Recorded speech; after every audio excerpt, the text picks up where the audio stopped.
আসসালামু আলাইকুম। নায়িকা নয়, শাকিব খানের মা হয়ে আসছেন মাহি সিনেমাতে। মানে এই কথাটা শোনার পরে আপনারা অনেকে আকাশ থেকে পড়লেন। আপনারা জানেন যে এই ঈদে রাজকুমার সিনেমা মুক্তি পেতে যাচ্ছে। আমি খুবই আজকে ইন্টারেস্টিং কিছু কথা বলবো। আচ্ছা, মাহিয়া মাহি আপনারা অনেকেই ভাবতে পারেন যে মাহিয়া মাহি মুরাদের সাথে একটা ব্যাপার স্যাপার ছিল, প্রথম স্বামীর সাথে সংসার টিকে নাই, দ্বিতীয় স্বামীর সাথেও তার সংসার টিকে নাই, ডিভোর্স হয়ে গেছে। এখন কি তার বাজার এতটাই পড়ে গেছে যে শাকিব খানের মায়ের লুকে তাকে দেখা যাবে সিনেমাতে? দর্শক শ্রোতা, পুরো ভিডিওটা আপনাকে দেখতে হবে। এই যে রাজকুমার সিনেমাতে যে মাহিয়া মাহি আছে, এটা আমরা এতক্ষণে কনফার্ম হয়ে গেছি। এখন এই যে রাজকুমার সিনেমার এরকম একটা সিনেমাতে মাহিয়া মাহি যে অভিনয় করতে পারতেছে এবং ভালোই গুরুত্বপূর্ণ চরিত্রে, এটা কি অন্য কাউরে নেওয়া হয়েছে?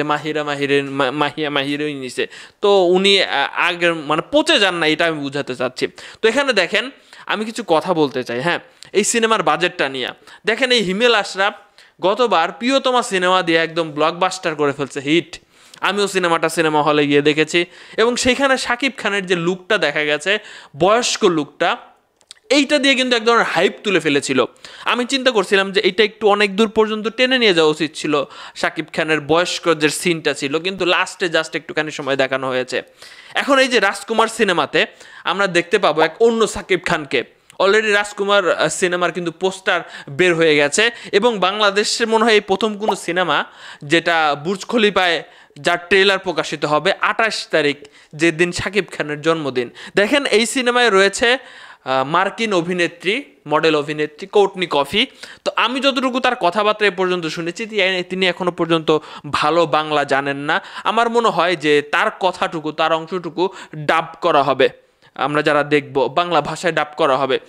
আমরা যতটুকু গল্প সম্পর্কে ধারণা পাইছি, জানি না কতটুকু সত্য মিথ্যা, যে বাংলাদেশে একটা ছেলে যুক্তরাষ্ট্রে যাবে, এরকম একটা কাহিনী ভিত্তিক হবে আর কি সিনেমাটা। তো দেখা যাক লাস্ট কি হয়, সেটা দেখব।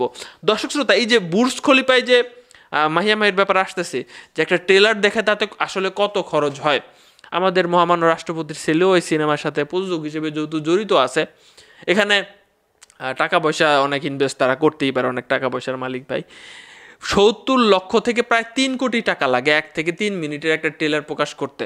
28 তারিখে হবে এবার শাকিব খানের জন্মদিনের দিন রাজকুমারের ট্রেলার প্রকাশ পাবে এবং এই সিনেমাটা বিভিন্ন ভাষায় বিভিন্ন দেশে চলবে এবং এই সিনেমা থেকে বেশ আশা করছেন হিমেল আশরাফ সহ সবাই যে রাজকুমারটা খুব ভালো হবে এবং সেইভাবে তারা মেক করছে। এই ঈদে আপনারা দেখতে পাবেন। এবার আসেন মাহিয়া মাহির কথায় আসি। শাকিব খানের আমরা যতটুকু জানতে পারছি যে বাবা হবে তারেক আনাম খান। তো তার যদি বয়স দেখি, অনেক বয়স, যদি মা ধরা হয় মাহিয়া মাহিরে, তাহলে কি পরিমাণ মেকআপের কাজ দেখাইতে হবে ভাবা যায়? কি পরিমাণ মেকআপের কাজ দেখা যাবে, হয়তো আমরা এই যে নায়িকা মাহিয়া মাহি যেটা দেখছি, তার সেই রূপ থাকবে না সেখানে তাকে খুবই বয়স্ক লুক দেওয়া হবে মানানসই করার জন্য। কিংবা শাকিব খানের ছোটোবেলার কোনো একটা সিনে সে মা হতে পারে, এমন একটা ব্যাপার থাকতে পারে, বা অনেক কিছুই থাকতে পারে। দর্শক শ্রোতা, এই সংবাদটা কিন্তু এখনো পর্যন্ত কোনো প্রযোজক সংস্থা বা পরিচালক বা মাহিয়া মাহি কেউ কিন্তু নিশ্চিত করে নাই, কিন্তু এই সংবাদটা চারিদিকে ঘুরে বেড়াচ্ছে। আমিও বলছি না যে ভাই হ্যাঁ মাহিয়া মাহি এই সিনেমাতে শাকিব খানের মা। যদি মা হিসেবে দেখানো হয়, আপনি কতটা অবাক হবেন বা আপনি কতটা ইন্টারেস্ট ফিল করবেন, কমেন্ট বক্সে আপনি অবশ্যই লিখবেন। দেখা গেল যে মাহিয়া মাহিরে একটু বয়স্ক লুক দিয়ে শাকিব খানের মা বানানো হলো, তো সেক্ষেত্রে আপনি কতটা ইন্টারেস্ট ফিল করবেন। আর হিমেল আশরাফ অবশ্যই এমন কোনো ফালতু সিন নিয়ে ঢুকাবে না কাউরে, যেটার কারণে সিনেমাটা বিতর্কিত হবে। বলছে যে এই সিনেমাতে যথেষ্ট পরিমাণে কিন্তু চমক থাকবে। তো দেখা যাক, এই সিনেমার বাজেটটা সম্পর্কে তো আমরা ইতিমধ্যে কিছুটা আইডিয়া করতে পারি এবং সাকিব খান তো কম নিবে না, সাকিব খানও ভালো পরিমাণে টাকা পয়সা নিবে। তো ঈদে সাকিব খানের সিনেমা কেমন ভালো চলে, তো যারা সাকিবিয়ানরা আছে ভিডিওটা শেয়ার করে দিবেন এবং আপনাদের কাছে অবশ্যই মতামত আশা করছি। আবারও বলছি, এটা কিন্তু 100% সত্য নিউজ নয়, এটা জাস্ট গুঞ্জন উঠেছে, অনেক কাছের মানুষের কাছ থেকে মিডিয়ারা জানতে পারছে, এই জন্য কিন্তু বাংলাদেশের বড় বড় গণমাধ্যম নিউজ করতেছে অলরেডি এটার উপরে ভিত্তি করেই। তো দেখা যাক রাজকুমার কেমন হয়।